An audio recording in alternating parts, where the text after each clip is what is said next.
plush butlins surrounded by Germans means I did Flashdance for comic relief. That's an obscure reference that people are going to be YouTubing later. And you want me to pay you for the privilege of doing that? Yes. How does that work then? On today's Engaging Marketeer podcast, I am speaking to a fellow nerd, a marketing expert named Ross Brown, who is one of the biggest Doctor Who fans I have ever met. During this podcast interview, we are going to be discussing a little bit of Doctor Who, and apologise for that in advance.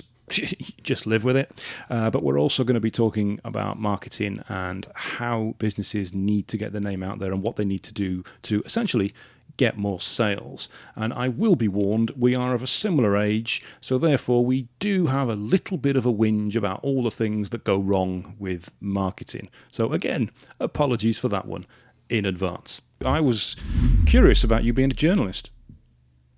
That's where I started. Yeah, I mean, what sort of training did you do to be a journalist, and what did you like about it? Are we actually starting now? Is this it?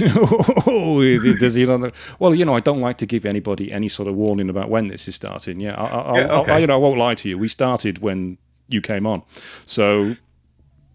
Thank God we're not live, so you can actually edit some of this rubbish out. Well, yeah, he thinks I'm going to edit. Well, all right, so the official, if we're actually doing this for real, I always wanted to be a journalist ever since I was a little kid. All my teachers used to say, when I used to write essays or whatever from, because I grew up in Bradford where it was still 3 schools, first, middle and upper. So, so when I was at middle school, so 11, 12 and started writing long form things, they're like, yeah, it's very good. He does write like a journalist, doesn't he? And I had no idea what the bloody hell they were talking about at the time. Did they know what they were talking about? I was just writing. Well, in that I didn't understand what was different about the way I was writing that made it like a journalist as opposed to doing my schoolwork. So, but yeah, it's sort of realised that these were the guys who did exciting things and ran around the place with, fedoras on with little things sticking out saying press on. Oh, that's what I thought anyway. So when I went to uni and did communication studies, so, analysing Blade Runner, that kind of thing. I had a choice of going to Edinburgh, a college just in Edinburgh, or going to what the time was Bournemouth Tech or Bournemouth Poly, whatever it was. And everyone went, you're going to Edinburgh. With hindsight, if I'd gone to Bournemouth, they'd have tied with the BBC and I'd probably be a producer on BBC Radio now. But went to Edinburgh. And I just used it as an excuse to learn how to do lots of things, whether it be editing videos, putting together, I don't know. Do you remember HyperCard? What's HyperCard? HyperCard. It was a Mac program. It was like it used an early version of HTML essentially to animate things. So it was cross between HTML and PowerPoint. Right. Yeah. Very big in the early 90s. So I learned how to use things, multimedia stuff, but also, helped set up the student magazine and was editor of that. Wrote for a couple of sort of arts magazines in Scotland. So as soon as I got back, finished, came back home to Yorkshire, it was fairly obvious it was, a job in journalism. Briefly considered doing the NCTJ, which is like the official accreditation, like PGCE, but for journalism. But was basically told, do you need to know shorthand? No, that's pretty much all they're going to tell you. I'm sure lots of people would disagree with that. But then got my first job as deputy editor of Business in Yorkshire, which wasn't quite as bad as you'd imagine, because lots of those magazines now are, give us 100 quid, we'll print your press release. This actually was a decent magazine. No, we'll print your press release if it's any good. Yes, don't get me wrong, we'll also give you a very long feature about how wonderful you are based on how many pages of adverts you can bring in, but fairly unbiased. So yes, did that. Then went off to a big newspaper group to help them set up a business paper, and then crossed over to the dark side. Was attracted to PR. Wasn't quite sure what it was, but it paid better. Journalism's great when you're writing for Fleet Street, or if you're Boris Johnson rolling around in a £250,000 Daily Telegraph column or something like that. But most journalists are not very, very well paid. But also PR, marketing, it tapped into my creativity a bit more. So it got me excited about the different things, not just writing words, coming up with the ideas to help people sell more stuff, basically. So, yeah.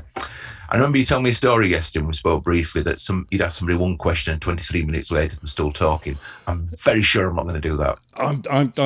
No one is ever going to do that again. No one's ever going to do that again. And apologies if you are that person listening to this podcast. You said nothing negative about them as well. You just said it was great because you could just sit back and listen. Yeah, well, yes, and I didn't know what on earth was going on, but yeah, it was that was a very unique experience. Which I won't mention again. Which I'll bring it up as many times as you like. It's fine. No, that's what the edit's for. Exactly, it makes the editing interesting, and I do love to edit. I genuinely do like to edit. Yeah, but I do. But I like to edit creatively, not to fix problems. Yeah, all right. Creative editing is great, but tends to have to fix problems with it. Yeah, because because obviously I've been to film school as well. And yes, I thought about that, darling. Yes. While you were analysing Blade Runner, our film school, we actually analysed it. No, not that. No. Our film school, we analysed films that weren't quite as credible as that. It was License to Kill. Okay, a great film. They dangling over the shark. It's an absolutely quality film with Timothy Dalton. One of the best Bonds, and I will fight anybody who says otherwise. But no, I think wasn't his very first action to punch somebody in the face as Bond? Was that right at the beginning of Living Daylights? I think it is. It's quite possible. He was a very brutal Bond. No, but we genuinely analysed License to Kill, but there was just one bit in it where they showed us how the editing worked and how Bond pushed I can't remember the actress's name, pushed her onto the bed and got the gun out of a holster from on her thigh, and they showed the different shots of that and how it was edited to make Bond look really slick, when in fact he was, when you look at the shot really carefully, he was fumbling for it and couldn't do it. Yeah. And it was all made in the editing, and that's one of the things that really astounded me about film editing. So I like to do stuff creatively, and our film lecturer would always say you should always make room for happy accidents. Yes. Which was a lovely phrase I liked at the time, and I thought it was rude. But no, it was a lovely phrase. And it was, you can do lots of creative stuff with editing, or you can repair things that have gone badly wrong. And it's the same. I must admit, I often think, the director, the writer writes it, director directs it, but it's the editor who makes it. Because they can make a film or completely mess it up. By, like you say, they can change the pace, they can make things look a lot slicker. All the rubbish that ends up on the cutting room floor. There's a reason why director's cuts don't tend to be as good as the original film. There's a reason why they were cut, and it wasn't just to save time. It's because that made it for a better. But yeah, for the same reason, I do like editing. We talked about it briefly yesterday. We have different attitudes towards sound, don't we? We do. Yeah, you like to do the visual first, and I was doing the audio first. Not because I think it's the right way to do it. I think yours is the quicker way to do it, but I've just not done it that way yet. So I may do it with this. Every day. I may do it with this podcast, and then be cursing you at a later date. Okay. Yeah. Nothing unusual there then. So when you were a journalist, yes, sir. With running around with your fedora and your press sign sticking out the top of your Mac. Don't forget the Mac and the pen, the pencil. Sorry. Of course, shouting press. Let me in. Did you break anything interesting? I don't mean like a leg or an arm. I mean, yes, I know where you're coming from. No, I was a business journalist. It was various business magazines, sort of regionally, and then I was freelance for a few years. But I'd be the guy who'd write for, I don't know, Potato Weekly, Works Management. All right, Potato Weekly, make it up. Works Management magazine, Engineering magazine, Industry magazine, and the editor, either in isolation or with a bit of input from me, would say, I want a 1,500-word article about X this month. Might be the latest developments in team bonding and HR and that kind of thing. Here's a couple of leads from press releases we've had over the last 6 months. Come back to when you've got it. So I was more a feature writer than a news writer. But I like that because I think you can put some of your personality into it. I know one of the best gigs I got was writing for Lighting and Sound International, because we may discuss it later. I have a dim and distant a backstory in DJing. Was that a pun? What, Lighting and Sound International? Lighting and Sound International, dim and distant. Yes, it was. Yes, because I'm that clever. I think about these things so far ahead. So you're writing puns on the fly, and yeah. Oh, mate, what can I say? And no, I'm claiming credit for writing puns on the fly. It's not quite the same thing. Yeah, I suppose, yeah. But they sent me to Turkey for the weekend. A 2-venue weekend.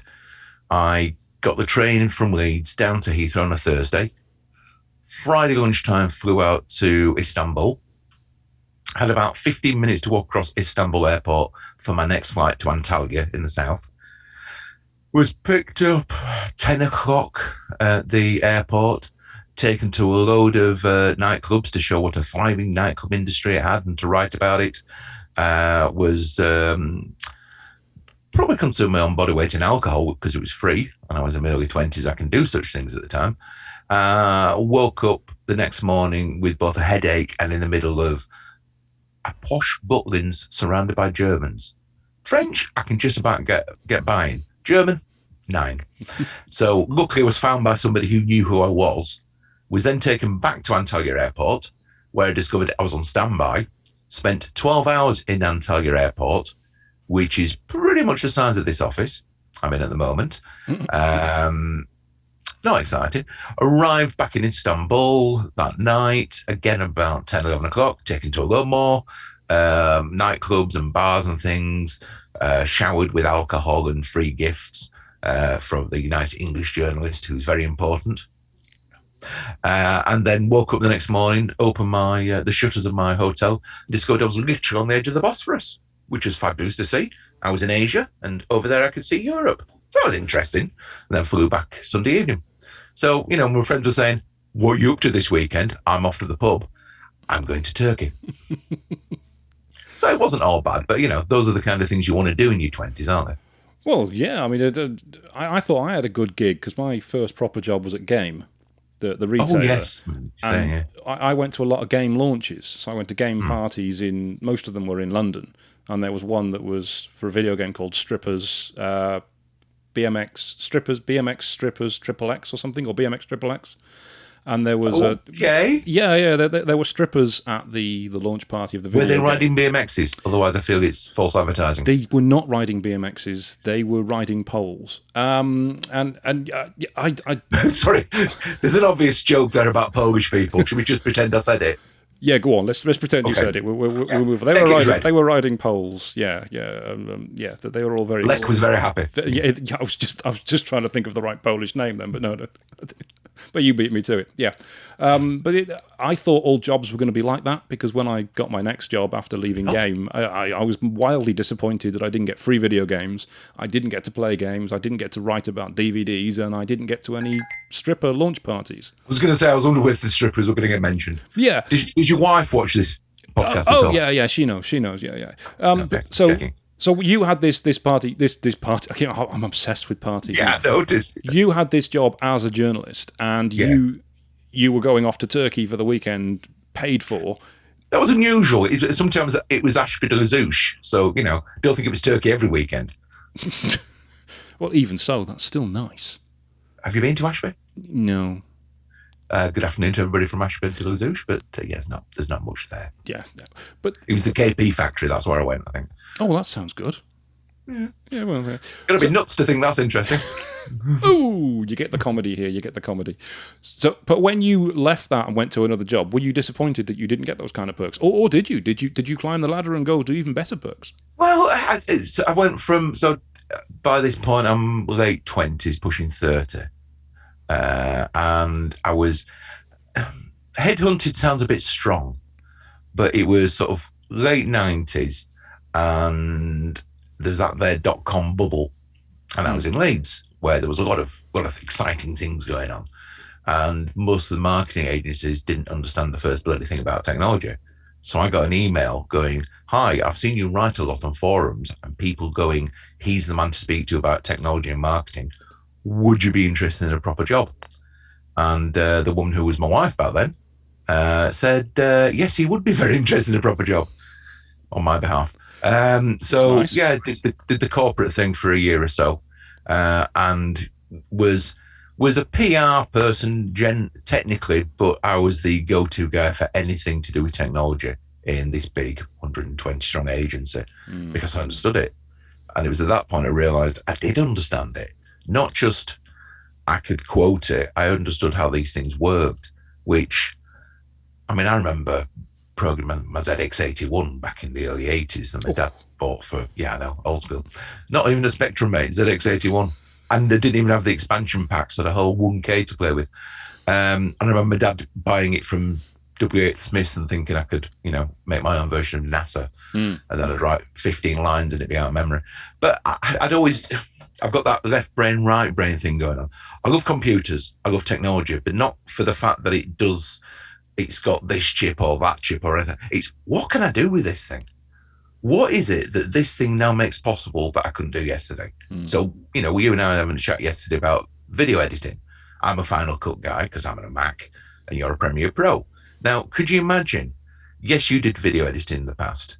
I did a little bit, but not quite the same with the old razor blade and cutting it up. But the speed in which we can do things now and the versatility and the effects and everything like that, that's what excites me about technology. But to make some of that happen, I have to learn how to use things. So whether it's building a website, I've had to teach myself HTML, CSS, JavaScript, PHP, all the good stuff. Or, whether it's video editing, teach myself how to use Final Cut or Motion or Compressor or something like that. And I've forgotten where we started this question off on. I'm not even sure there was a question, to be honest. No, I don't think there was. I'm just waffling generally. No. It's good. I mean, this is the good stuff. It is the stuff that people want. When I started video editing, because I'm of an age where I was, to be honest, I'm at the worst possible age. When I was in film school, we were editing using 2 and 3 machine Hi8 and Betacam machines. I've actually got a Betacam machine on the floor down here because I've got old footage from my university days I want to digitize. And it was all linear editing. So you do one cut, play it back, get your marking point, do the next cut. So you're editing the film linear as you go along. If you want to go back and change something at the beginning, you can't do it. You're stuck with it. And as soon as we graduated, I think it was like 2 or 3 weeks after we graduated, because we came back in to use the editing equipment again, and they charged us, the bastards. They charged us because we were no longer students. I can't believe they did that. They actually got Avid edit suites, digital edit suites in. So everything we'd learned from a technical standpoint, useless. And they did the same thing with the dark rooms. Everything they did in photography. I don't think it hurts having, because you had to go through all the understanding a lot of things that you don't. Yeah, the pain, but the things you don't need to know now. But if you do know, they make it easier for you. You understand why you do things in a certain way that somebody who's just always done digital maybe doesn't get. They do. But all the practical skills we'd learned, the theory, yes, the practical. I'm trying here. I know. All the practical skills were useless because everybody's using Avids, and it's like, well, we've never touched these before. Yeah. So what were you doing in university? Editing tape to tape. Learning 19th century technology, apparently. Yeah, it was bloody useless.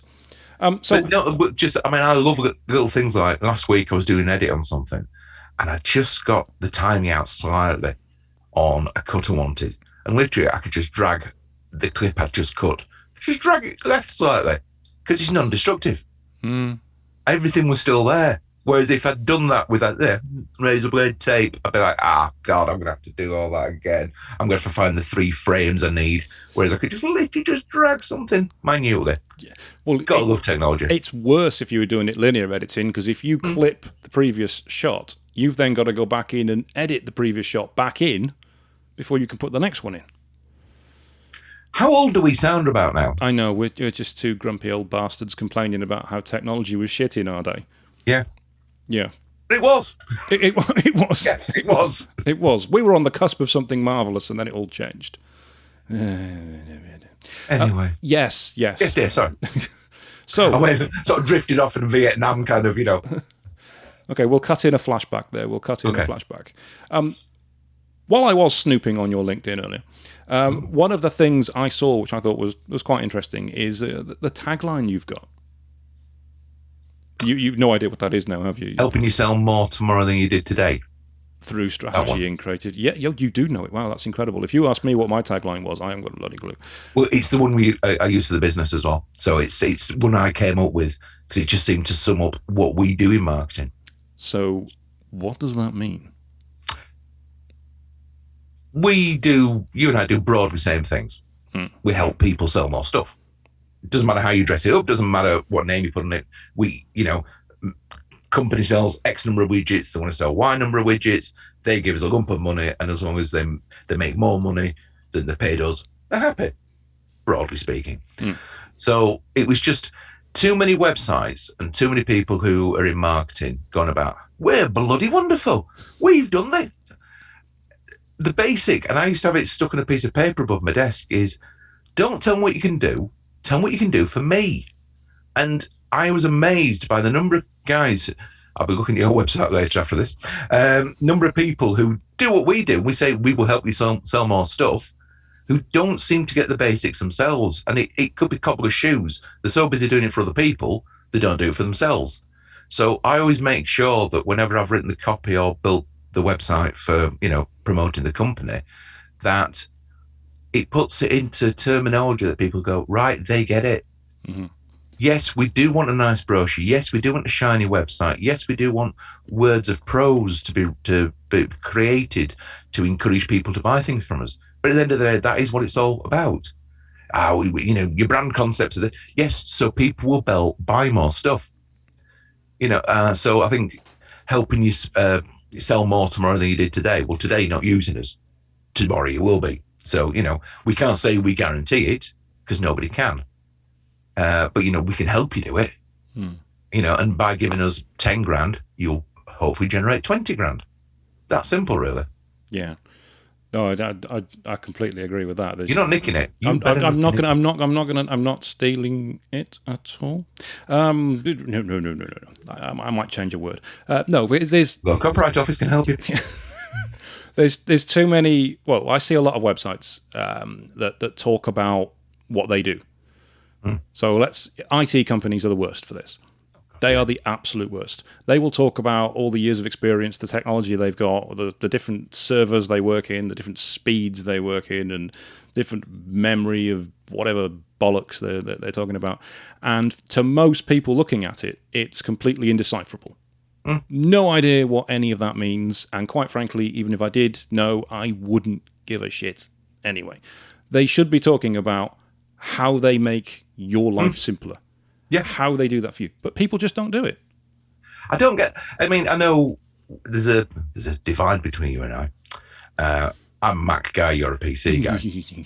Yeah, I feel the same, but we seem to have got past it. Well, that makes me David Mitchell, according to the adverts. But... Oh, does that mean I'm Robert Webb then? It does. It means I did Flashdance for Comic Relief. Anyway, that's an obscure reference that people are going to be YouTubing later. Yeah. When you go and buy a new Mac, or when you see Apple's advertising, it tells you what you can do with it. That you can do this so many times faster, that you can create this video, you can do this podcast, whatever you may be. It never says, now with a new 2.4 gigahertz chip and this much, because people don't give a shit. No. Yes, the technical details there, if you're the kind of person who cares, but the fact that I can look online at the Apple website and go, right, my computer's going a bit slow. What's the new one? 2.4 times faster than the old one. Right, there we go. That's all I need to know. And it's the old advertising slogan, the advertising saying you sell the sizzle, not the sausage. Because nobody cares about the sausage. They want to know, it looks nice, it smells nice. That'll be tasty. They don't want to know it's, 98% cardboard and a bit of meat in it. Yeah. Because that'll just ruin it for them. Yeah.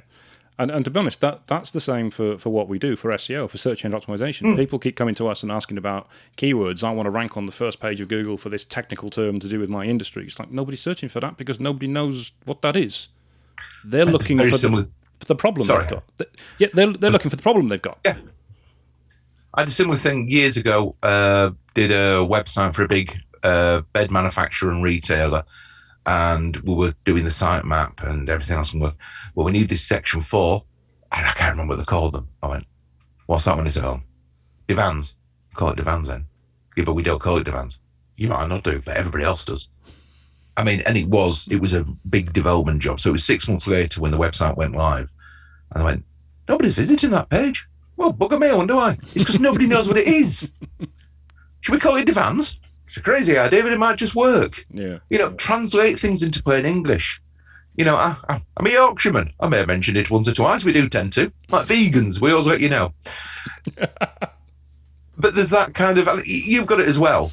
It's that kind of, right, yeah, we can talk in, high terms about marketing and bell curves and that kind of thing, or we can put it into plain English, not to patronize, but to ensure that we're not trying to do the, dark magic, you don't understand this. No, let's put it in plain English.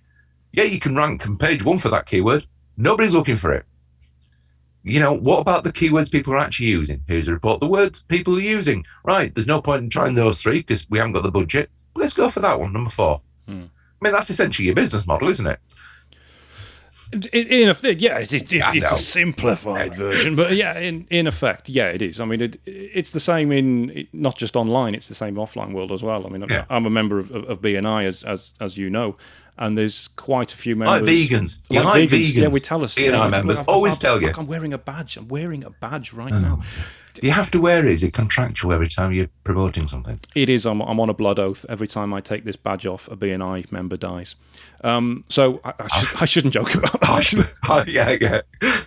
What? Suddenly dropped dead this afternoon? What? Ooh, awkward. Yeah, no, that could be quite awkward actually. But no, I completely forgot what I was going to say. Oh yeah, at BNI event, it's quite often that members will stand up and they do a 60-second presentation where they'll talk about what they're looking for, but they will know their industry inside out and they will use technical terms of their industry. And then you've got like 20, 30 other people sat around the tables and they're all looking like, what? Huh? But none of them are going to stand up and go, what? What did you say? What does that mean? Because they'll just assume everyone else knows. Yeah. They don't want to be the idiot that goes, I don't know what you're talking about. Well, I don't care. Well, they're not. Okay, in Yorkshire, it might be different.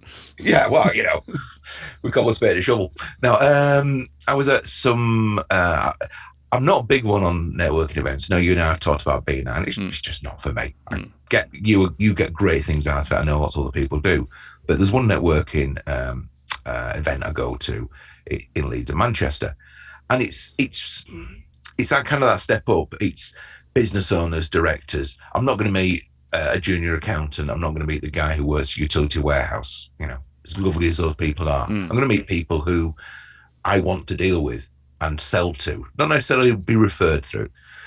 But they always have, there are quite a lot of financiers there, people looking to invest. And they always have people stand up going, hi, this is my company, this is what we're doing, this is what we're looking for. Not quite Dragon's Den, but along those lines.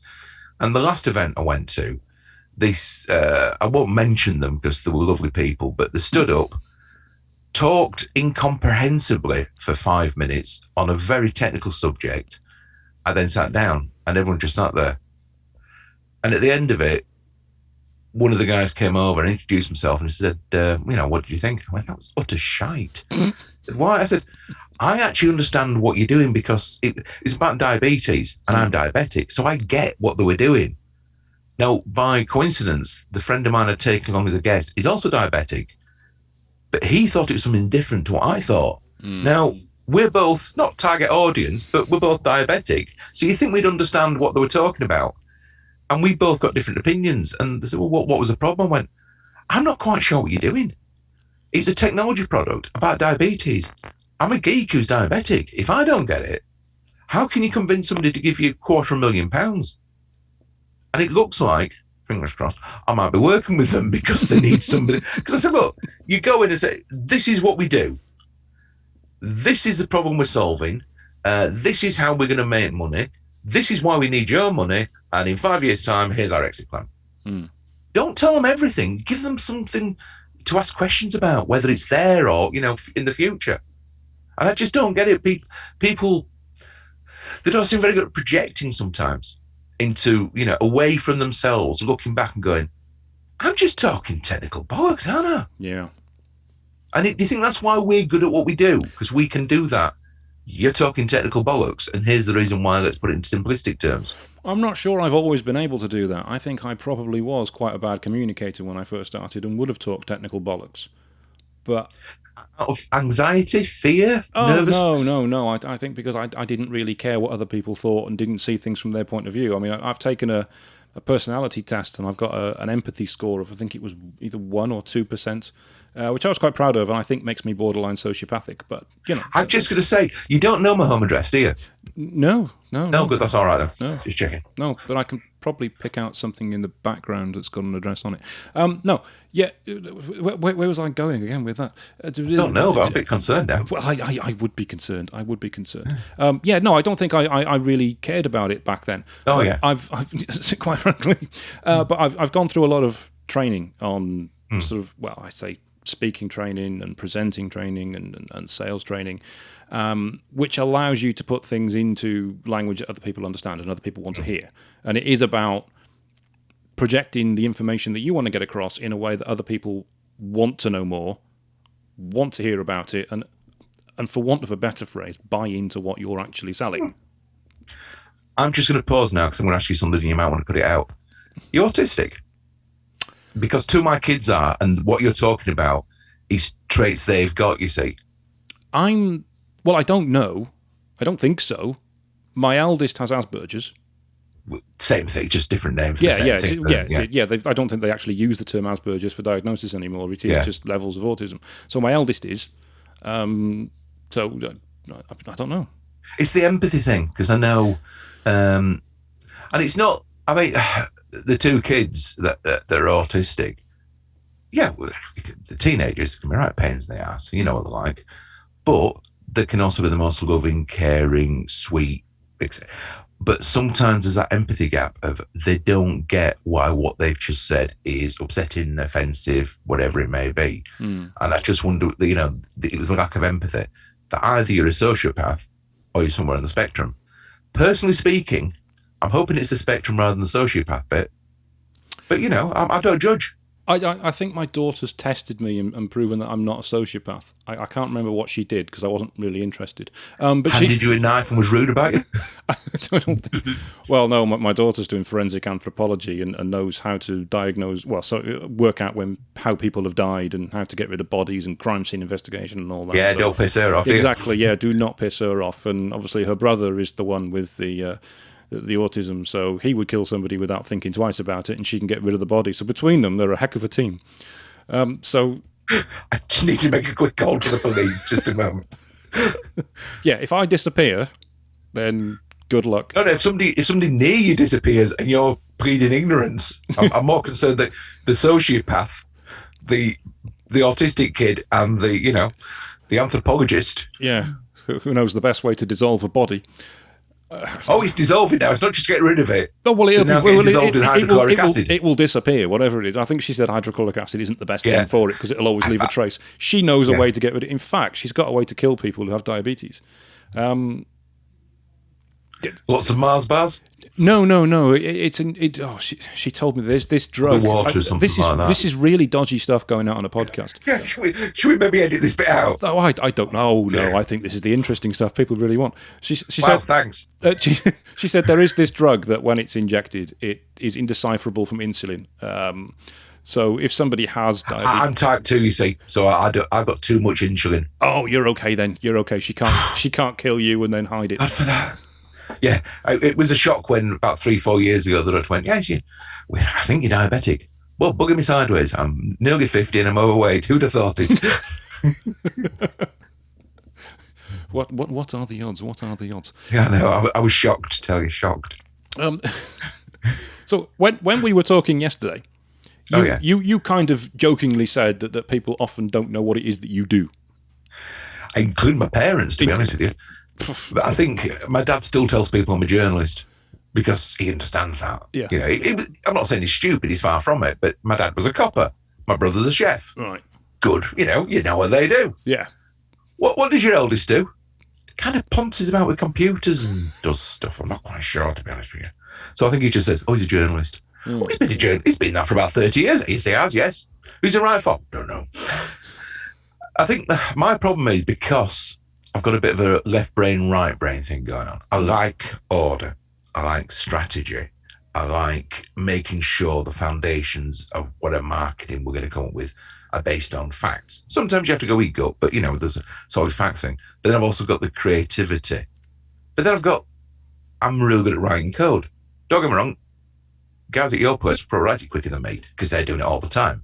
But, I can write PHP till it's coming out of my ears, which is rather painful. But I can also design the website that's behind it. And I'll be thinking of them both at the same time. Whether I'm doing it myself or I'm working with one of my designers, I'm not just seeing that design, I'm seeing how it could work, and I'm seeing how the code behind it would put it together. But then we've talked about video editing. Pretty good video editor, pretty good video producer. And like you, I've got a bit of a fancy setup here because I also make music. It's not very good music, and no one won't be playing you any. But, I do that kind of, and, I've got a proper 16 track, 12 track mixer here, and, various lights and all sorts.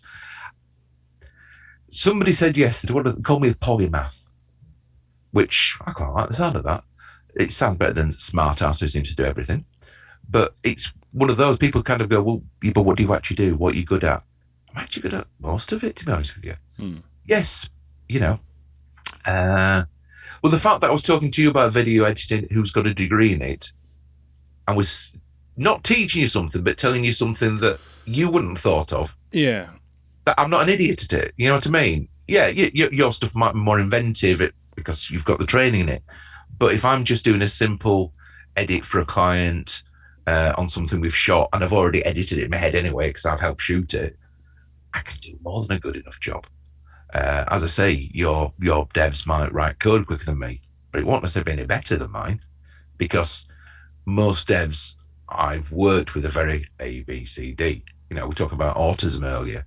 I've said to my eldest son, because he's not quite sure what to do with his life, I think he'd be a great developer because he has that form of autism where A to B, and that's it. You don't get, nothing comes in between. Whereas when I'm doing it, I'm already thinking about how that will tie into that functionality, but also how that works from a marketing perspective and from usability. So I've got the whole lot going on in my head that somebody who's maybe a straight developer wouldn't have.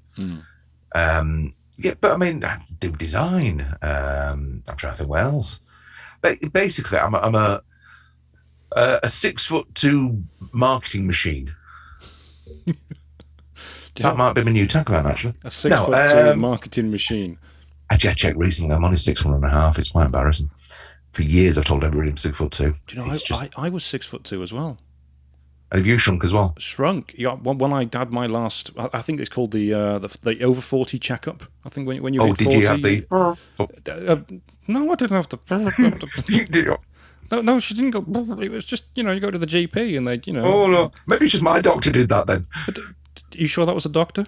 He had a white coat on. Yeah. That old chestnut. Yeah. I've heard they wear those now. Yes.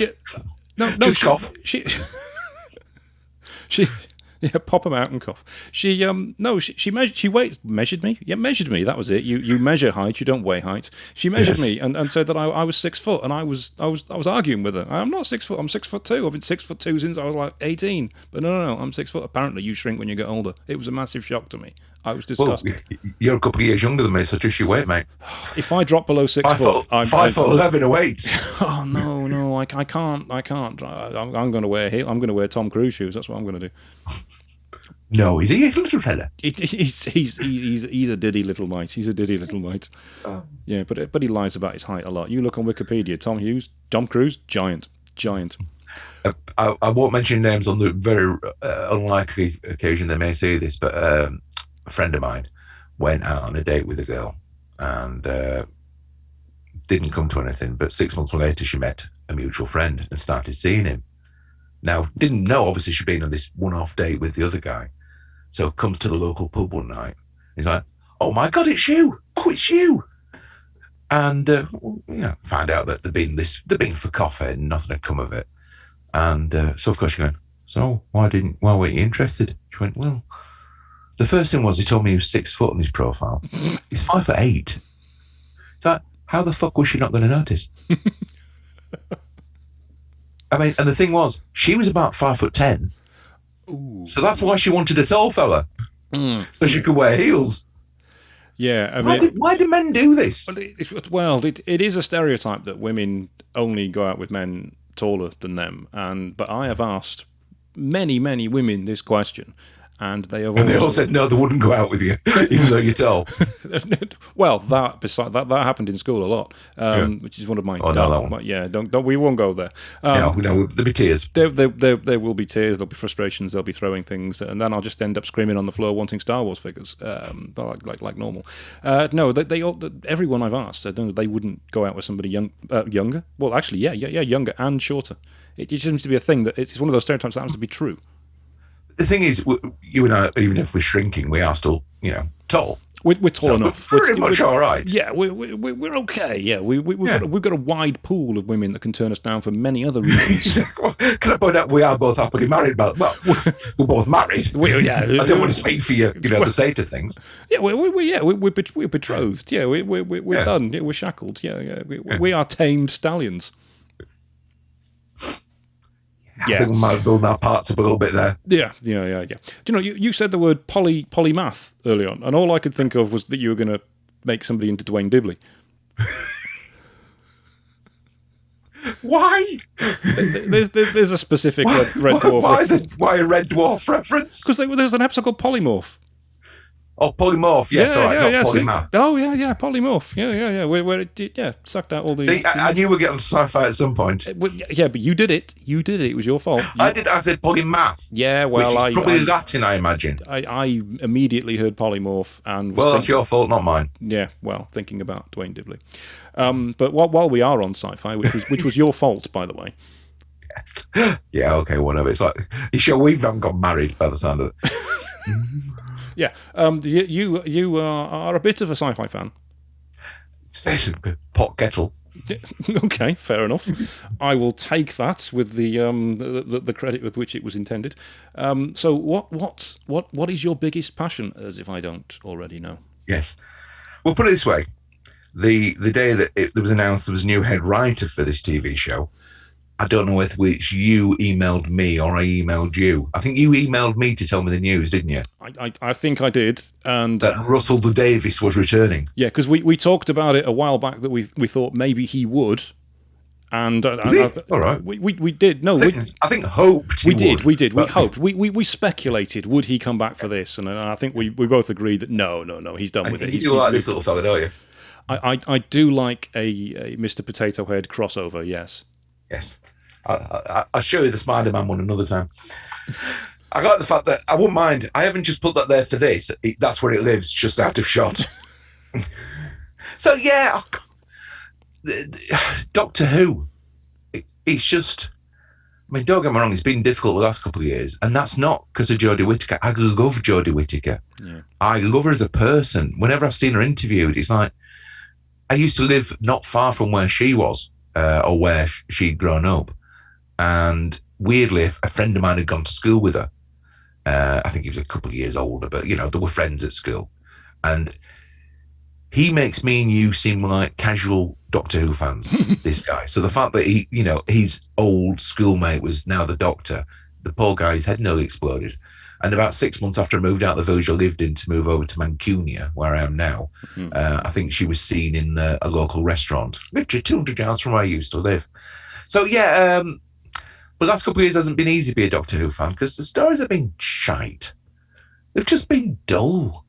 And people go, oh, it's all woke now. It's always been woke as Doctor Who. There's stories about genocide and all sorts, but it's just been a bit too... I thought Stephen Moffat was bad at tying up loose ends with a bit of a, oh, look, now it works. But Chris Chibnall doesn't even bother with that. He just kind of goes, it just works, just deal with it now. But yeah, since, I think, I was alive when Tom Baker was Doctor Who, but was it 81? Yeah, I like this. I know full well it was 81. 81 when Peter Davison took over. Was it 81? Was it? I'm not fine. Yeah, 81. I was 9. So Peter Davison's my Doctor. And I've also remembered the other little story I told you yesterday. So been married second time around for like 18, 19, 20 months.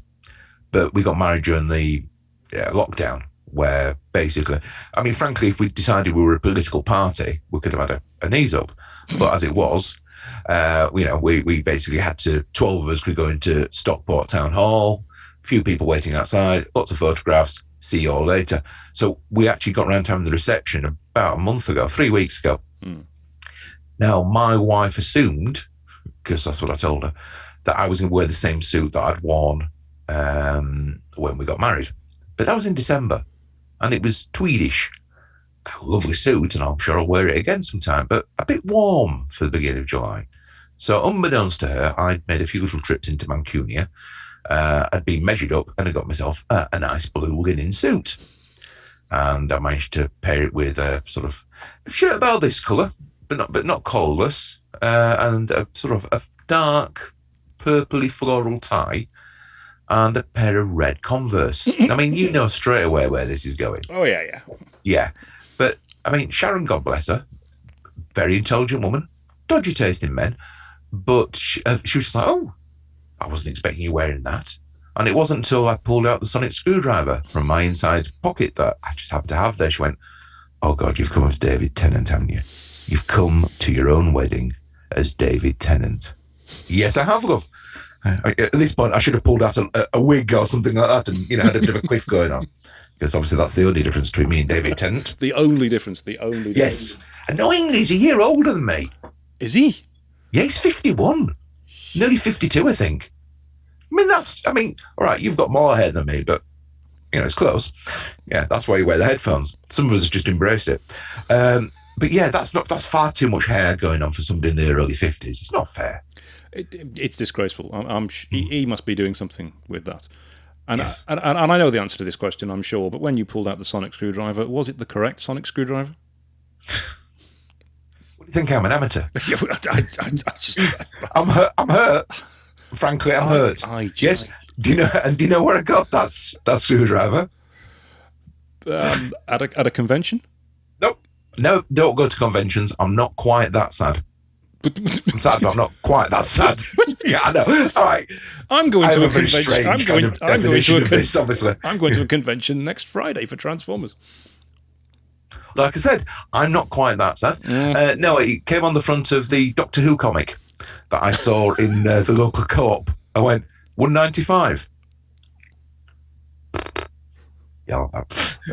I mean, I was quite upset when the following month, I think Doctor Who Adventures it was called, I think they might still do it. And it just happened to be there in the co-op when I was picking up some bread or something. And the following month, I almost bought it again because they had a beanie hat with the Doctor Who logo on the front. The thing that stopped me was, this is aimed at 7-year-olds. The chances of that fitting my enormous head are fairly slim, aren't they? Now, you see, if you'd gone to conventions, you'd have got authentic sonic screwdriver replicas. Yes. You'd have been able to get photos with David Tennant, with Peter Davidson. And I'd be a virgin. I'll admit, there are a lot of virgins there. Sorry. I've got friends who go to... Well, you and I are friends. You go to conventions. It was an easy joke to make. It was an easy joke. Well, when I first went to Transformers conventions, back in 2001, I think it was right the first time, the men's toilets were full. The women's toilets, because I had women that went with me, were empty. You managed to get a woman together, sir? Well, that's the weird thing, yes. Mostly it was all men. There was the occasional woman there. Who walked into the wrong room. Who walked into the wrong room and was shocked at the smell of body odour. That first one. You could cut the virginity with a knife. That first one in August. It was in where was it? It was in. Oh yeah, they down south. They filmed. It doubled for Gotham in one of the Batman movies. Batman Begins, I think. Croydon. That was it. Croydon doubled for Gotham. Yeah, it did. Have you been to Croydon? Yes, I have. Yeah, I know. I can't see it myself, but it did. It doubled for Gotham. But it was a hot summer's day, and it was one of the smelliest rooms I've ever been in, with just lots of larger, and you've got gentleman. a teenage boy. And I yes, it was one of the, yeah. I don't go in his room. It was one of the smelliest rooms I've ever been in. I find his best. But now, not only are there loads of women at these conventions, they've been breeding. The nerds have been breeding. There are mini nerds. There's lots of children running around. It's like a completely different world now. It's almost like going to a normal thing. Oh, with normal people. With normal people who are not nerds. If it wasn't for the fact that they are dressed up as nerds, you wouldn't know the difference. Well, that's the thing. The nerds have inherited the earth. I mean, you can see, that one, Iron Man just there. And Captain America. Yeah. I think, is that another? Oh, yeah, another Iron Man there. You know, and various Spider-Man and Star Wars things. Men never grow up, do we? Well, no. I mean, why would we? Why? There's no need to. Yeah. It's just the toys get more expensive. Well, yeah, that's the thing. We're about to remortgage the house just to put an extension on the back. Well, you're buying a TARDIS for the garden. Well, no. No, I was going to say I wanted to get a Dalek, and the wife said no. This is my office at home. Have I not told you what this is? I believe you mentioned it. It was a shed. It is a shed. It is a shed. It's a very nice shed. From the shed. outside, this is a shed. Yeah. But it's all carpeted, insulated. It was meant to be a couple of days a week, so as not have to go into the office. But then COVID, blah, blah, blah. And you get to the point going, actually, I don't need to go in every day. We're working just fine remotely. But no, this shed is painted light blue, except for the doors, which are painted dark blue and have sticky letter cross saying police box and 6 white squares on each door with the sign. I'll send you a picture later. I would very much like to see a picture of that later on. Yes. But in all seriousness, if you did want a TARDIS, is it working? No, I don't have one to sell, and if I did, I wouldn't be selling it. But I am friends with one of the Transformers comic artists who also drew for Doctor Who magazine, and he has in his garden. It's derelict now because he's been taking photographs of it falling apart. He's got a TARDIS, and he's got a Dalek in his shed, and obviously he uses them for drawing references. Well, I know years ago, just out of interest, I was looking for a DIY project because I'm one of those weird geeks who's actually quite good at DIY as well. Not amazing, but, I can put up a set of shelves. I can, do a bit of plumbing. You're the geek that can do DIY. Yeah, it makes it difficult for the rest of you, doesn't it? It does. See what I mean? Polymath, Renaissance man. Dwayne Dibley. Yes, that's the one. And you can actually find online various plans for building TARDISes. Because sadly, you and I both know that it has changed dimensions over the years. William Hartnell's is the same as John Pertwee, etc. Yeah. Is it because I think you're remarried as well, aren't you? I am. Yeah. How have we managed to find 2 women, each of us? I mean, how? Frankly, it's not the same women, is it? I don't think so. Oh, okay, just checking. Yes. Well, I know your second wife. I know what she looks like, and that's not my first wife. Right. Okay. So that's all right then. Yeah. And my second wife has never been married before. Well, we're definitely in the clear. We're all right then. That would have been awkward, wouldn't it? We're definitely in the clear. Yeah. Should we talk about marketing a bit more? Because I feel we've gone off on a bit of a tangent on this one. Well, that was your fault. Remember, you mentioned the polymorph from Red Dwarf. Yeah. Yes. Apparently, it's my fault. So okay. Well, if you it is called the Engaging Marketeer. No, not engaged. No. Because engaging. Engaging. Yeah. You tried to pretend it was nothing to do with the company name. Okay. Yes. All right. I'm just very clever at the old word stuff. To be honest, it didn't click with me until last night. Did it not? No. I see it. It's subliminal. Subliminal. It just gets you. Whoa. No, I'm just a bit stupid sometimes. I blame COVID. I'm a bit foggy ever since. It affects the best of us. So yeah. So you help businesses. Well, isn't that what we both do? That's what marketing's about, isn't it? It is. But some people do it in a different way. So go on. How do you do it? What's the kind of project or what do you like to do to help a client? I like working with a variety of clients. That's why I've never worked in-house. I don't, short of being offered a stupid amount of money, I don't think I ever would. I like the variety, both of the different kind of clients, different kind of sectors, different kind of things.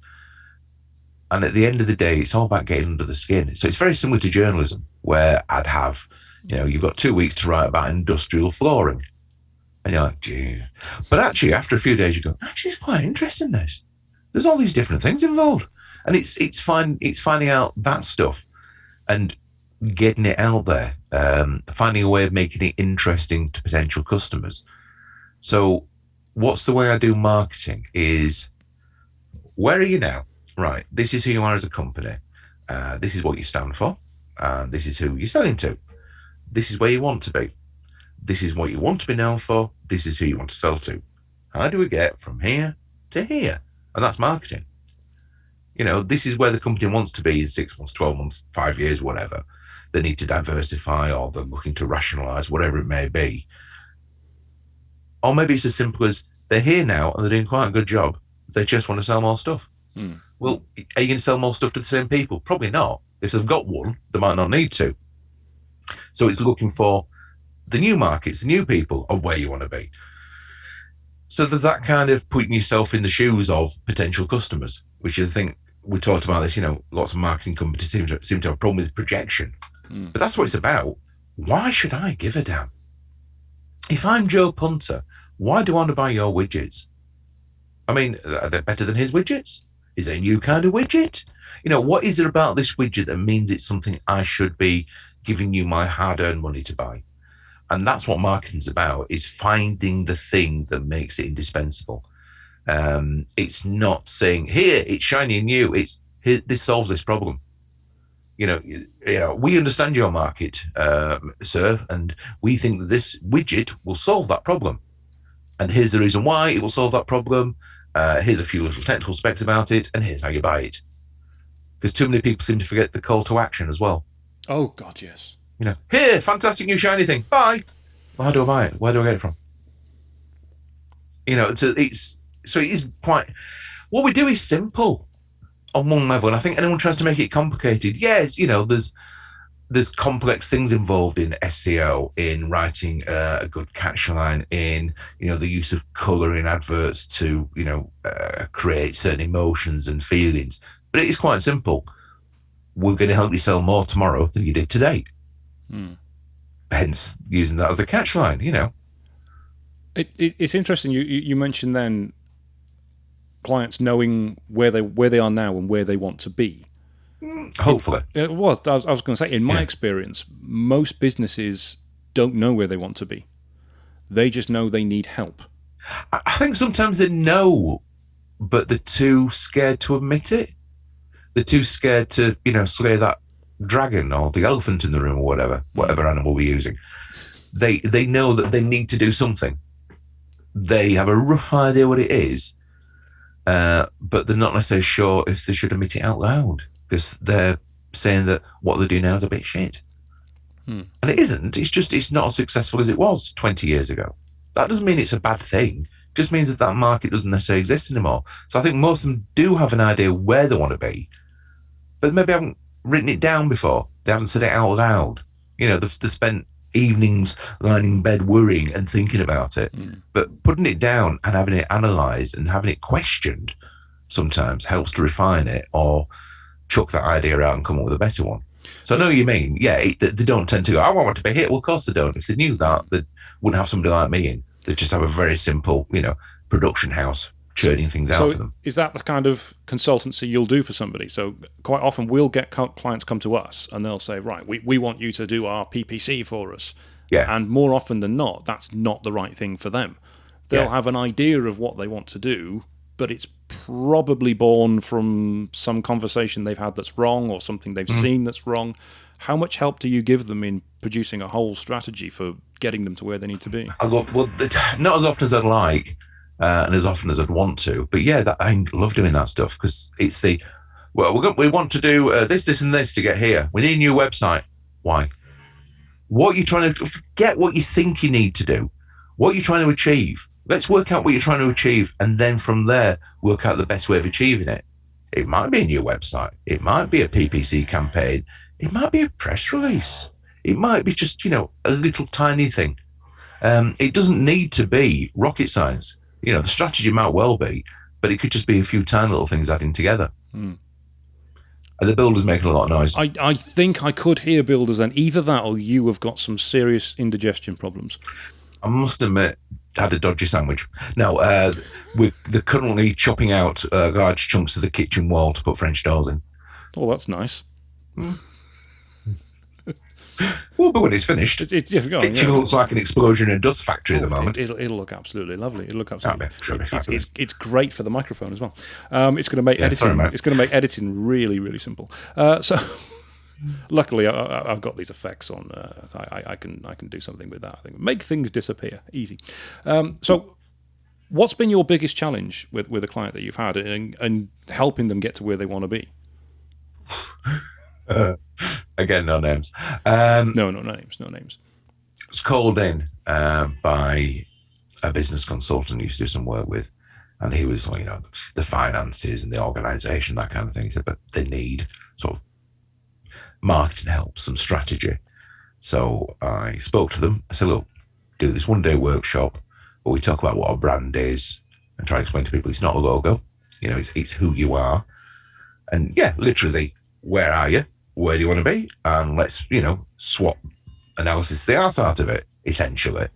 Much more to it than that, but, it became fairly obvious within about an hour that the two partners had fundamentally different ideas about where they wanted the company to be. And frankly, whether they wanted to work together anymore. So we had and after the lunch break, literally I sat down to do the next bit, and it turned into a full-scale row between them. So that was a bit of a challenge. I ended up being essentially the adjudicator. And at the end of it going, right, lads, I'll be honest, I think you should stop working together. Work out a financial settlement, because you two are so diametrically opposed to what you actually want. I don't see this working out. And I think it'll damage the company. It'll damage the staff.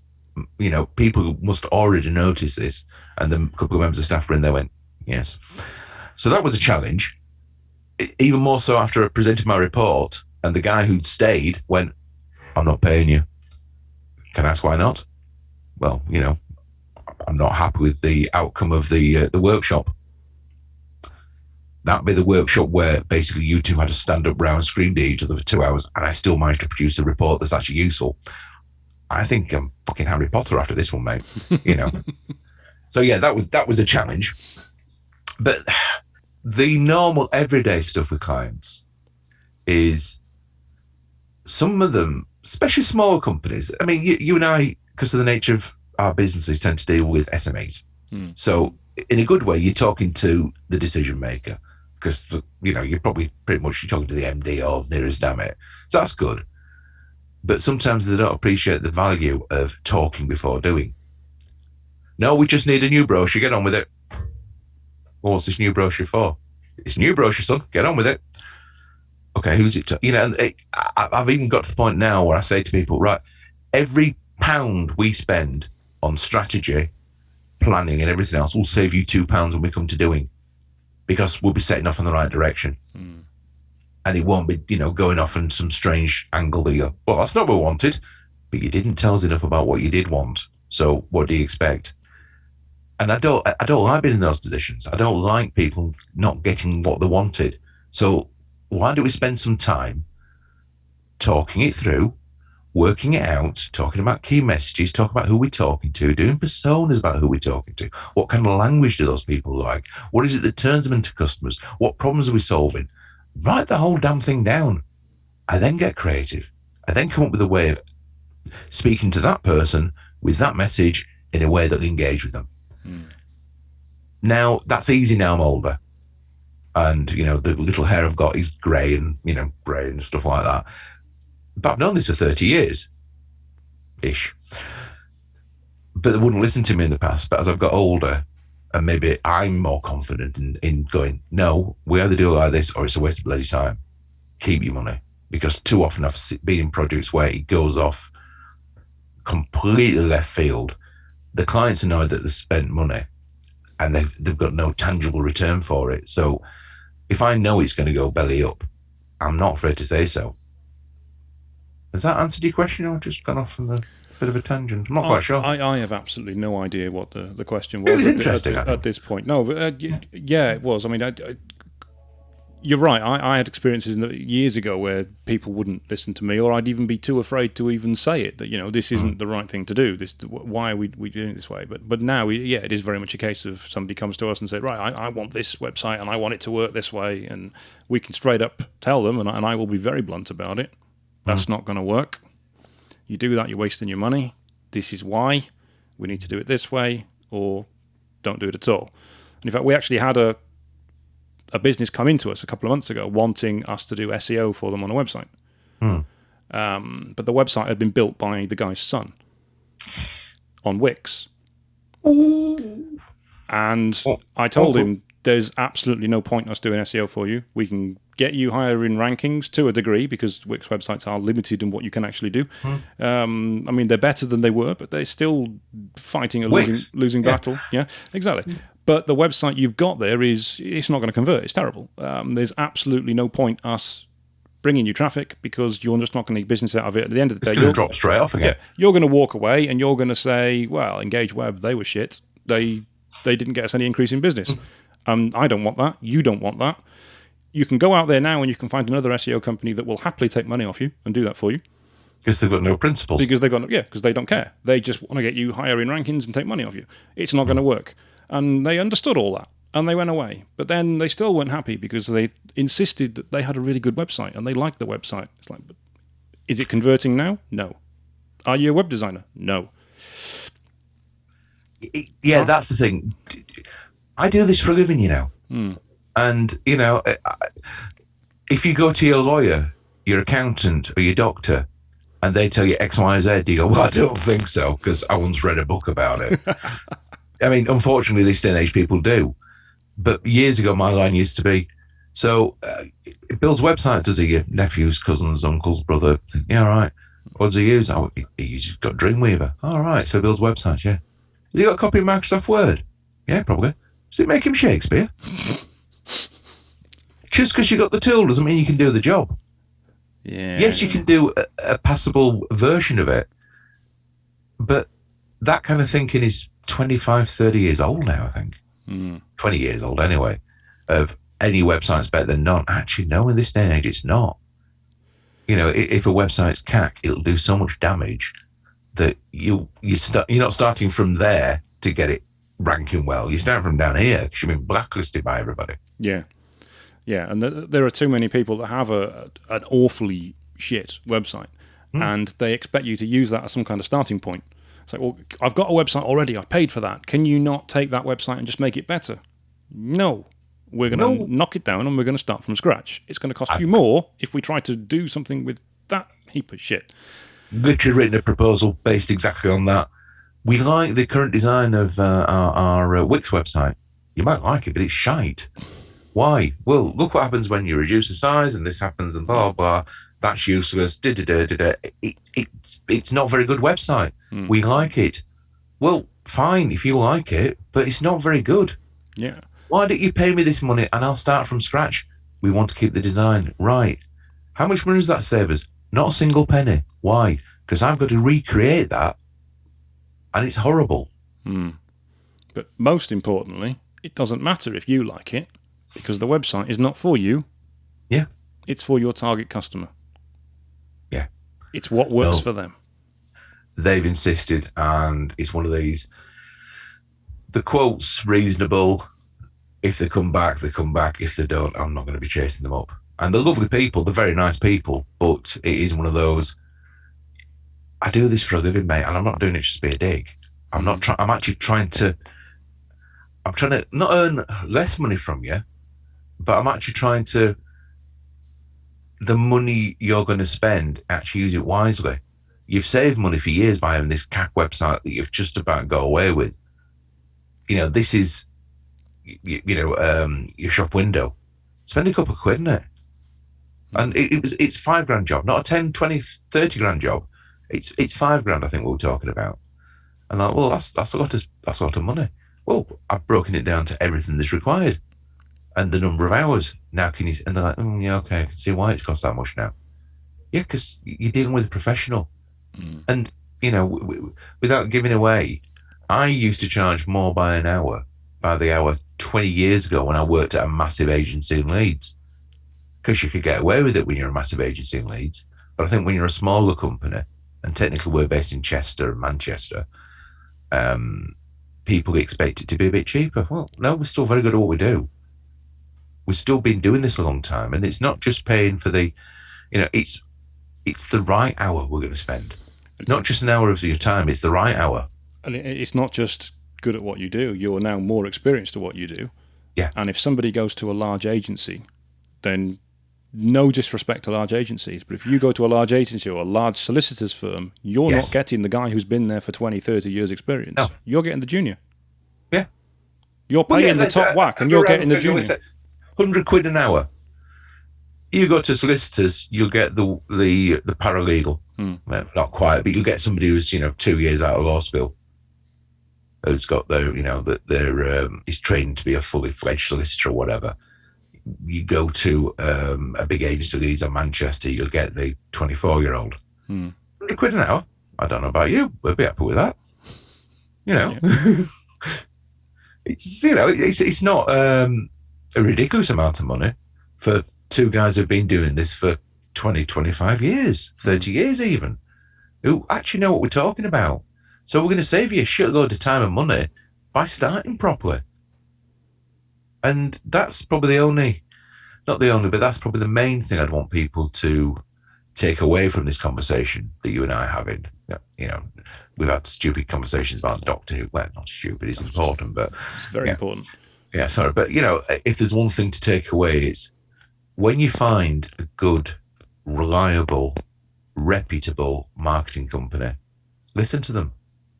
Because I would much rather charge a client a good amount of money for a job well done and they come back. I'm not interested in ripping them off once and never coming back. Whether it's for personal, reputation, professionalism, or let's be, blunt about it, I'll ultimately make more money because they'll keep coming back because they're happy. So if every time they give me 10 grand, they make 20 grand back, everyone's a winner, baby. Yeah. That's a beautiful sentiment. Beautiful sentiment. And in our game, I believe the children are our future. Teach them well and let them lead the way. Let them lead the way. In our game, it's very easy to see if somebody is a hack. Yeah. If somebody's unhappy with something, they complain online. They do it instantly. If you look at reviews for digital marketing, web design, if they've got 20, 30, 40 reviews saying how awful they are, chances are they're awful. They're awful. If they've got no reviews saying, or just the odd one saying how bad they are, then chances are they're probably pretty good. It's interesting. A very wise man said to me a couple of months ago that his favourite line to a potential customer was, "What mark out of 10 would you give your agency?" Who was that masked hero? I don't know. I'll be honest, mate, I've nicked it. I've nicked it completely and utterly. So you're happy with your current agency. What mark would you give them? Because as you said, nobody's going to give them 10. I'll be honest, I didn't originate that. That was told to me by somebody who's going to be on this podcast in a few weeks' time, a guy called Graham Dobbin. Yeah. Who's a coach based in Australia now. He was in the UK, then he went to New York, Yeah. now he's in Australia. I think he may have got it from Dale Carnegie, I'm not sure. Possibly Andy Bounds, who's also going to be on this podcast in a few weeks' time. So it's one of those came from it. It is a great sales strategy, essentially, yeah. It's brilliant, and it's so obvious. Yeah. That's what's so good about it. Yeah. What mark out of 10 would you give whoever it is that's working with you? Nobody ever says 10 out of 10. No, because nobody's perfect. Yeah. Then when they say 7, 8, or 9, so what would they have to do for you to give them a 10? And then they will proceed to tell you everything that's wrong with the company. Everything that you have to do. Exactly. Literally, write that down, what they're saying, because that's what they want to hear from you. Yeah. And the thing is, and that is the root of marketing. I've talked about personas and everything else. It's trying to figure out what that person wants to hear that will turn their interest into them making a purchase. Yeah. So if you're talking about, this cup, right, we're looking for people who are interested in coffee, because it says I run coffee on it, who drink large cups, and I probably, frankly, should cut down on the caffeine. So what's going to interest these people? You can hold more coffee in one go with new cup. You know, it's that kind of what will interest them. Why would they buy that cup? And then give them something that convinces them that this is the cup for them. You know, you're looking to hold more coffee in one go? Well, have we got the solution for you, my boy? You're going to tell people that you're drinking coffee all the time? Have we got the solution for you? You know, that's what it's about. And it's exactly what you're talking about there. Write down what people want or work out what people want and give it to them. Yeah. It's listen give it to them in a creative way. Listen to what they're saying. Understand what they're saying because they're telling you what they want to hear. Yeah. They're giving you the tools to sell to them. Yeah. And too many companies don't listen. Pardon me. Not don't listen. Don't listen to what they don't want to hear. I mean, I was with a company yesterday. Does anybody know what day this is recorded? They don't, do they? No. Okay. I was with a company yesterday and I had to give some harsh facts of life. Great company, great product. Think it will, you know, really take off. But they didn't like some of the things I was saying. I said, look, I could just agree with you about everything. But that'd be boring, wouldn't it? You know, and you're not paying me just to come in and nod and smile and agree with everything you're saying. So it's sometimes speaking truth to power, which is easy when you get older. So, you know, maybe we wouldn't have been as good at it when we're in our 20s. But it's speaking truth to power, whether it's the marketing guy, the MD, whatever it may be, and saying, right, you're signing the checks at the end of the day, so we will do what the bloody hell you want. However, that's wrong, and this is the reason why, and this is why you should do this. You're still insisting? Right, we'll go off and do what you want then. Because you're paying. But ultimately, you're paying because I know what I'm talking about. So listen to me. Listen to your customers, because sometimes they don't like to listen to what they're being told. Sometimes customers don't know what they're talking about. I mean, it's one of Steve Jobs' famous, you know, things about customers don't always know what they want. Because, you know, if you'd asked them in 1850, they said they just want a faster horse. I think that might have been Henry Ford. But, you know, would anybody at the end of the 90s have said, what I'd like is something like a big fag packet made out of white plastic that can hold 5,000 on? Of course they wouldn't. They're fine with the cassettes, the Walkman or the Discman or whatever. Nobody wanted an iPod. Well, that comes back then to not listening to what the customer actually wants, listening to what they want to actually achieve. Yes. We've had this exact same conversation today with the client. And again, nobody knows when this was recorded, so I can talk about this. The client wants password-protected pages so that they can have videos on the pages and have them hidden so that people can access them. And then they want to be able to upload courses, but they don't know what the courses are going to be, so they want to be able to add PDFs and they want to be able to add PowerPoints. And it's like, that you're telling us you want password-protected pages. That's not necessarily what you actually want. What do you want to achieve? What you want to achieve? Why the password protected? Exactly. Why the password protected? What you want to achieve is you want to be able to get video and courses in front of people. Right, yeah. So that's probably not the best way to do that. Let's look at what you want to achieve. It's the same as you said with the faster horse. If you say what they want, well, I want a faster horse. It's like, no. What do you want to achieve? I want to be able to get to the next town as quickly as possible. Right.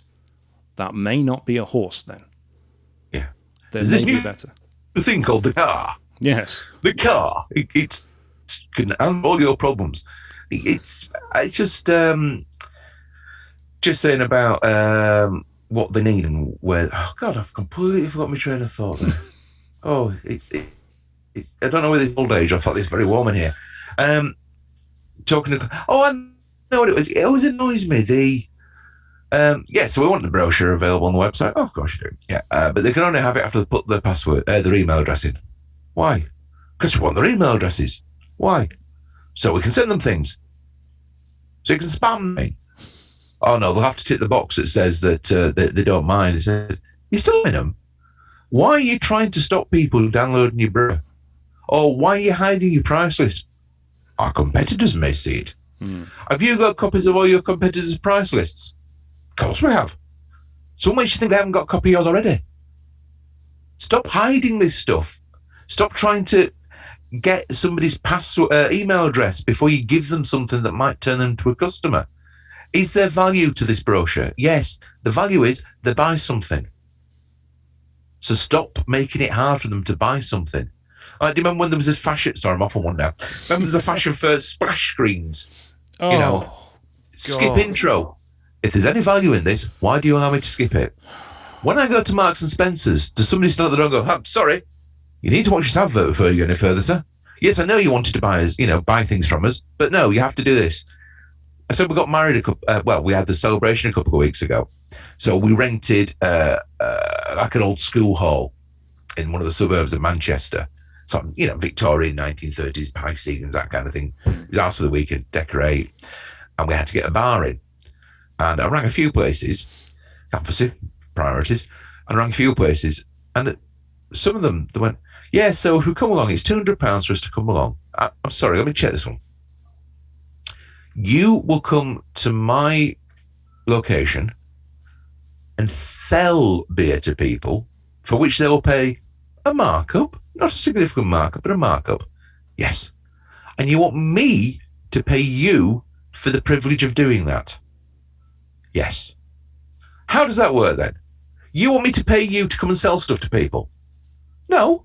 I mean, the guys we went with, it was a very simple, as long as we make 1,200 quid over the bar, it's free, mate. I went, yeah, my family's from Yorkshire, mate, that's not going to be a problem. So, yeah, but it's a similar kind of thing. Why put barriers in place for people who are interested to buy stuff from you? And I don't get that. I mean, you must have that all the time as well. Yeah. Yeah, the splash screen thing. I'd forgotten all about splash screens. Sorry, you're not going to sleep tonight, are you? That was a blast from the early 2000s. And because Google loves splash screens and websites made in Flash, which obviously doesn't exist anymore. But don't. I'm going to. That was a big one. We've got a client who, and again, I won't name them. We've got a client who refuses to put their client logos on their website because they're afraid their competitors will contact their clients. But the clients they've got are people like John Lewis and Marks and Spencer's. Well, large companies. Exactly. You put those clients on the website, their competitors are not going to go, right, give me the phone, I'm going to get in touch with the boss of Marks and Spencer's. Hello, is that Mr. Lewis? Yeah, it doesn't work like that. Put your logos on your website. Let other people see the kind of brands you do work for, and then they'll know, oh, wow, these guys are good. Yeah. These guys are the best. No. We don't want our competitors seeing our clients. Well, are you doing a good job or not? If you're doing a good job, what are you worrying about? I mean, if you're not doing a good job, don't put the bloody logo on then and maybe improve your job. In their defence, it is one of those industries where people could get stuff cheaper if they went abroad. If they were going to do that, they'd do that anyway. Exactly, they do that. But there's no way anyone is going to see the logo for Marks and Spencer's and get in touch with the decision maker. No. It's just not going to happen. It's never going to happen. So there's nothing to lose by putting it on there and everything to gain. There's everything to gain. Yeah. Exactly. And I've not... People who seem to think, I don't know, the logo... What's the other thing? The logo needs to be bigger. Whoa. Why? Somebody has typed www.yourname.co.uk. They know where they've come. Or they forward a link. They know where they've... I want more bigger logo. Why? I've got a good one for that. Go on. Whenever anyone says, Is it fuck off? It's a paraphrase of fuck off. I say, right, okay, you want the logo bigger. We will make the logo bigger if you can honestly say, hand on heart, you have ever been to anybody's website, ever at any time in your entire life, and looked at that website and said, I like it, but I wish the logo was bigger. If you can tell me that in all honesty, then we'll make your logo bigger. Yeah. No one's ever done it. And you know what? No one ever will, Darren. No one ever will. And the worst thing is, most people who say I want the logo to be bigger, they're the ones with the actually shockingly shit logos. The ones with the good quality brands, they're never obsessed with having the logo bigger because they know the brand speaks for itself. It doesn't need a big feck-off logo. So if you want your logo bigger, make your screen size bigger. Look at it on a bigger monitor. Jesus Christ. Yeah. It's also... we could get very up our arse about this, but it's trying to explain to clients... No. I don't mind explaining to clients, but it's when they don't believe me when I explain about responsive websites. So they're going, I had one where we're looking into the boardroom on the company TV. Yeah. Doesn't look very... And it's trying to explain that it's not the screen size, it's the resolution, because it literally was. Remember, it was like when we were at school and they'd wheel the TV in? Yeah. Yeah, it was one of those. And I'm like, well, that's not going to look great, because it might be physically a big screen, But pixels, oh, you're just coming up with technical terms now. No, I'm not. I'm trying to explain something. But it's trying to explain that, right, at this size, where most people are looking at it, it will do this. Then we do this, and it starts to get a bit smaller, until it won't really work, and then it'll do this. And that's what looking at mobile. No, I don't want it to do that. I don't want to be bald and overweight, Life's shit sometimes. It's I don't mind. I will explain anything to anybody. And hopefully in terms they'll understand. But I've had too many people saying, well, I don't want it to work like that. And I have to explain, well, you need to speak to Bill Gates, or you need to speak to somebody at Google about Chrome, or because that's what, well, I don't like that. We had one client, and this was probably the most objectionable client we've ever had. Their business didn't last very long, surprisingly. We designed a website for them, and they liked the website, and it was responsive, because obviously it had to change on a mobile. And they looked at it on a mobile, and then, well, why does it do that? What do you mean? Why does it look different on the mobile than it does on the desktop? It's like, well, because the mobile's something like 360, 400 pixels wide, and the desktop is like 2,400 pixels wide. It changes. Yeah. I want it to look exactly the same on the mobile. What do you mean exactly the same? I want it to look with the menu down the one side, in the middle, on the left. And that's not how mobile websites work. No, I want it to look exactly the same.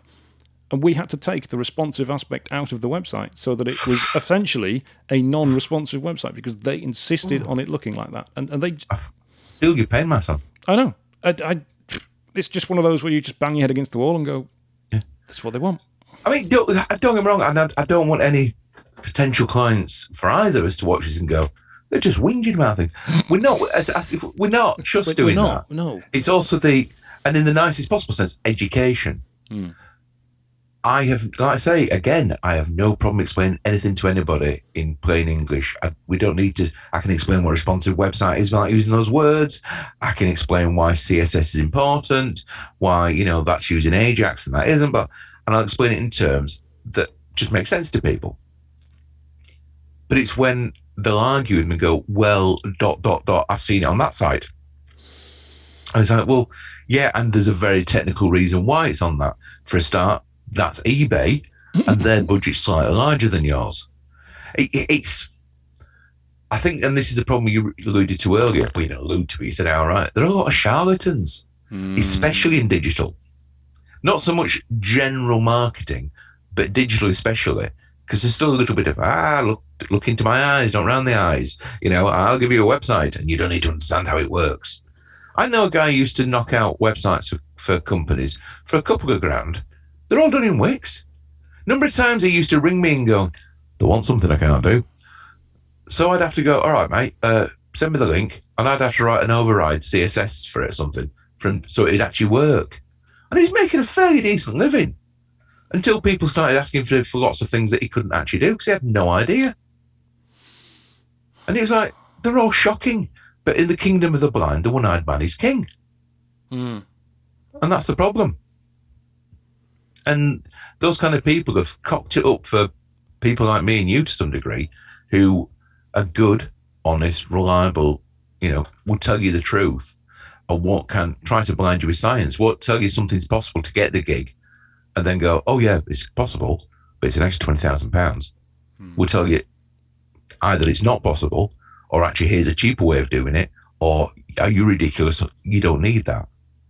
But too many people, and you've probably lost jobs to this in the past. Somebody's promised them the earth, got the gig, and then afterwards backtracked everything. And you discover, yeah, because you were honest up front and said that wasn't possible, you didn't get the gig. Yes, yeah. Yeah, there are people who think a website is a website. And one company charges $5,000 for it, one company charges 200 quid. Well, I'll go with the one that charges 200 quid. Yeah, there's a reason why there's such a massive gap there.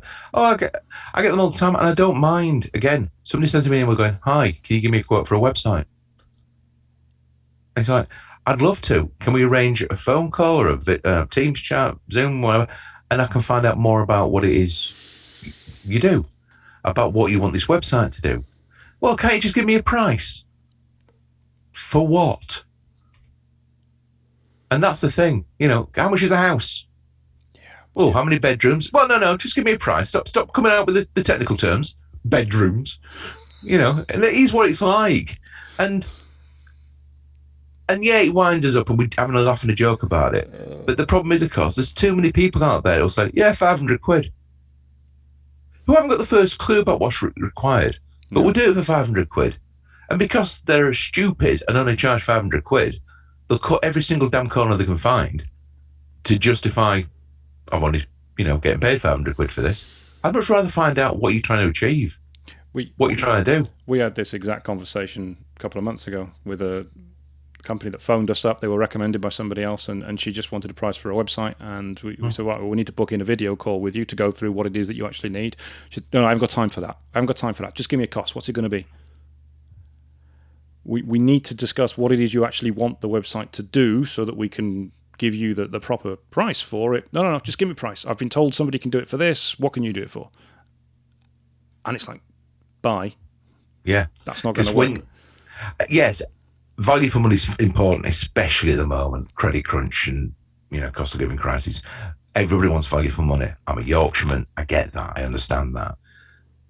But it depends whether you want something that will just do a job or something that'll help you increase your marketing, increase your sales, will help you, get out there, whether you're e-commerce or whether, or not. And it's just a great brochure site that's advertising your wares and promoting you and encouraging you to, book a call or whatever.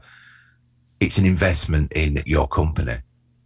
And I think too many people see it as a necessary evil without realizing what value it can bring. And when it's a necessary evil, you go for the cheapest option. Yeah. You go for the 500 quid. So-and-so's auntie's nephew's brother can use Wix. My cat can probably use Wix and build a half-decent website.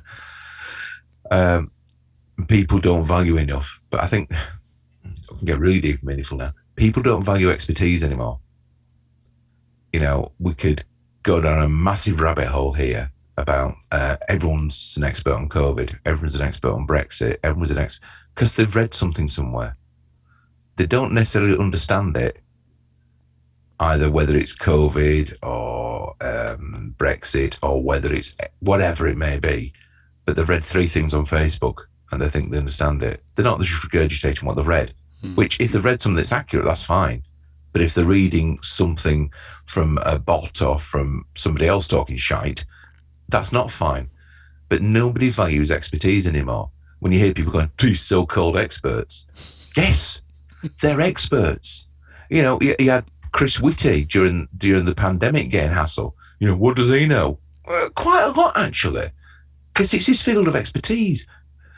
We seem to have stopped valuing knowledge because everything's accessible.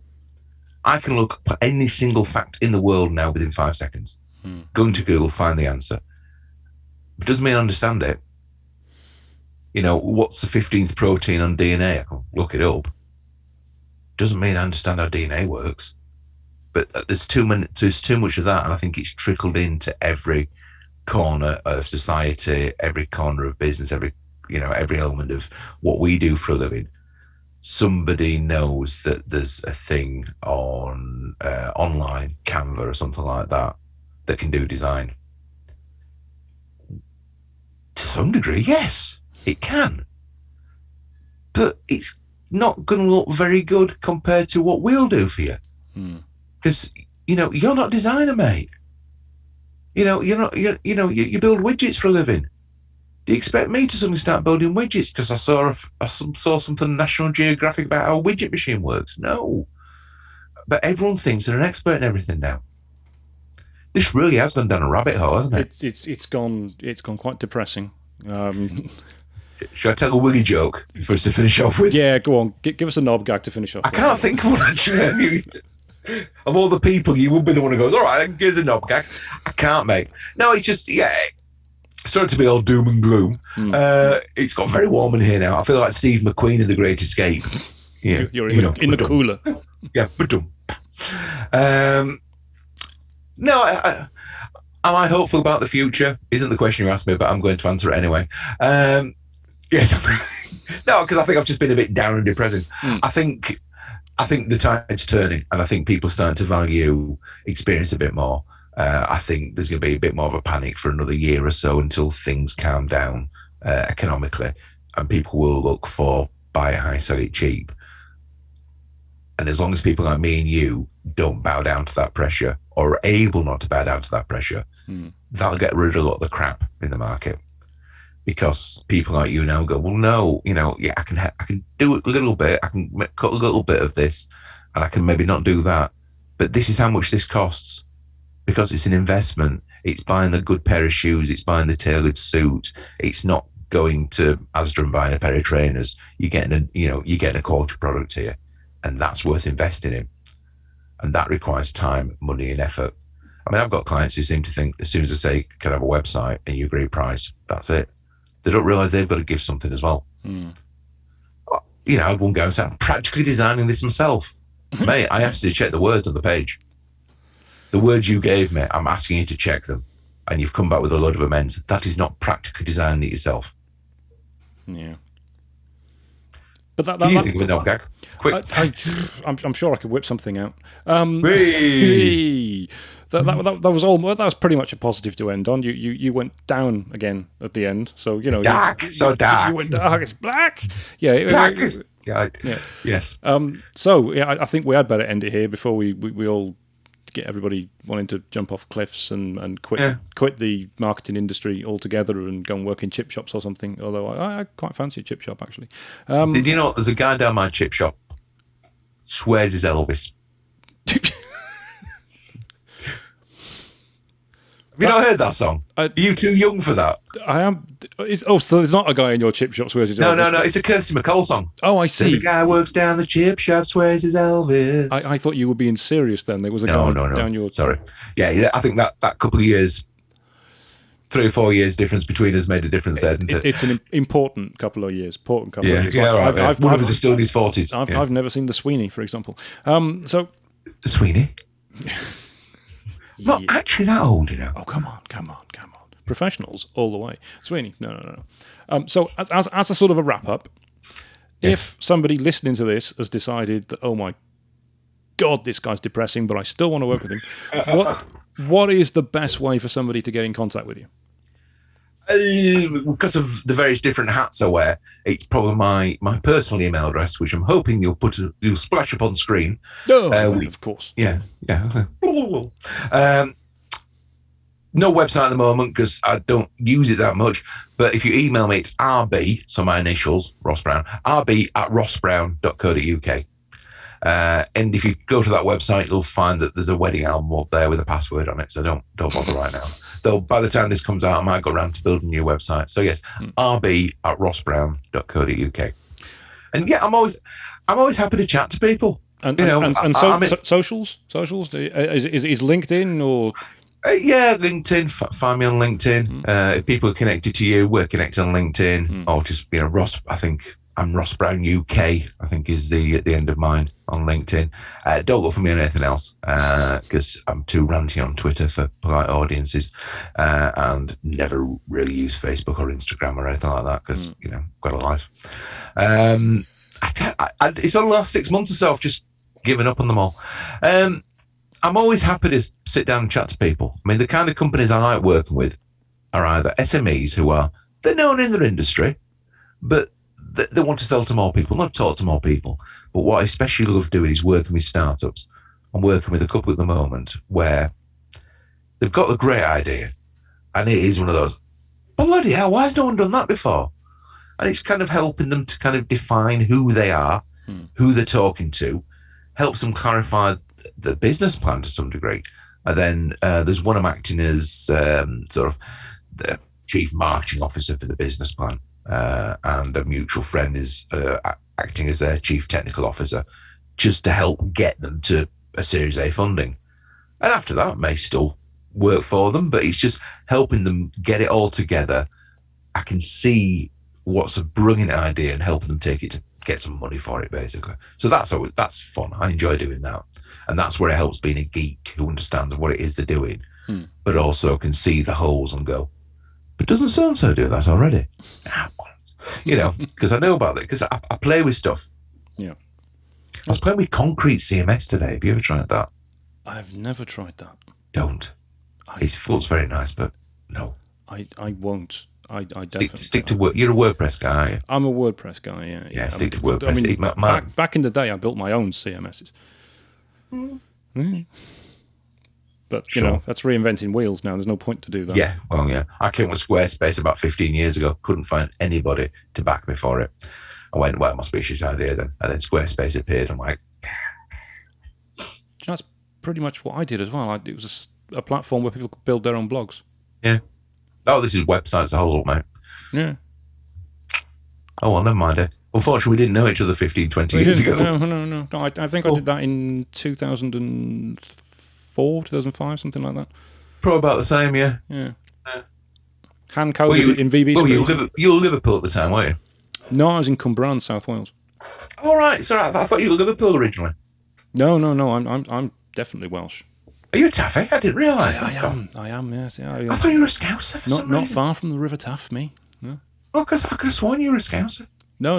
You're a Liverpool fan, aren't you? I am a Liverpool fan. Yeah. That might be where I got it from then. Yeah. Dirty red. Anyway, but yeah, I love chatting to people, and I'm always happy to point them in the right direction. So if I'm not the man to speak to, and I go, well, actually, you need a specialist in SEO, you need to speak to Darren. There's a Venn diagram between what you and I do, but it goes off in different directions. Yeah. And so anything more traditional, or is it fair to say anything more strategy consultancy of a general nature is more me than you? I would say, yeah. We're strictly online. Online. We don't do anything offline at all. Yeah, I don't insult the host of the podcast. Anybody, and I'm always happy insult to, me. You won't be the first. You won't be the last. I'm sure I won't. I won't be the first one to be edited out either. No, I'm always happy to give somebody 15 minutes on online, have a chat, point them in the right direction, help them, see if we can do anything for them. If they want to buy me a pint, so much the better. But yeah, I like spreading myself around and working with different people. It keeps my brain working.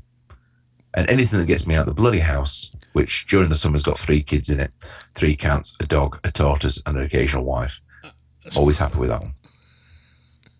And what gets you out of the very warm shed? Yeah, I was going to say, and when I say the occasional wife, she's always my wife. She's just only occasionally at home. I knew that's where you were going. I realised what I just said. I didn't want to pick up. If she listens back to this, I could be in trouble. Yeah. What do you mean occasional wife? Yeah, well, there's these Thursday afternoons where, I pretend you don't exist. Yes. Those afternoons where I sit on the sofa and just smile to myself. Yeah. Well, at least that's where you went with that, and not where I go clubbing. No. Oh, no. My wife is the one who was in the Hacienda at 15. She's a Mancunian, so she was doing all the big shapes at 15. Having it large. When I was living in Ilkley, in the middle of nowhere. They're posh. Right. Oh, yeah. Right. Well, I think I'd better let you go because yes, probably got to. You're very hot in there. I'm very hot in here. Well, yeah, I can't help it, darling. I've got. Yeah, I turn the aircon off for recording podcasts. Otherwise, we could hear it, and I melt. Yes. So I am doing. I can see. You get. Oh well, thanks. You've lost weight, darling. So So thank you very much for appearing. Oh, cheers, mate. I've enjoyed it. Yeah, it's been a good chat. We haven't had a chance to have a good chat for ages, and we kept it strictly down the line about marketing as well. It depends how you edit this, but we didn't really, did we? It probably won't be edited at all, to be honest with you, other than it was cut out, so you don't know what I'm talking about. But yeah, strictly down the line. There was 5 minutes about who? Other than the wibbly wobbly bit that we did in the middle. Wibbly wobbly time of wine. Yeah, see what I did there? Oh, my boy. Brought it right back around from the beginning. So, thank you very much. Appreciate cheers, you being mate. on. Cheers. Right. Look after yourself. Speak soon. Thank you.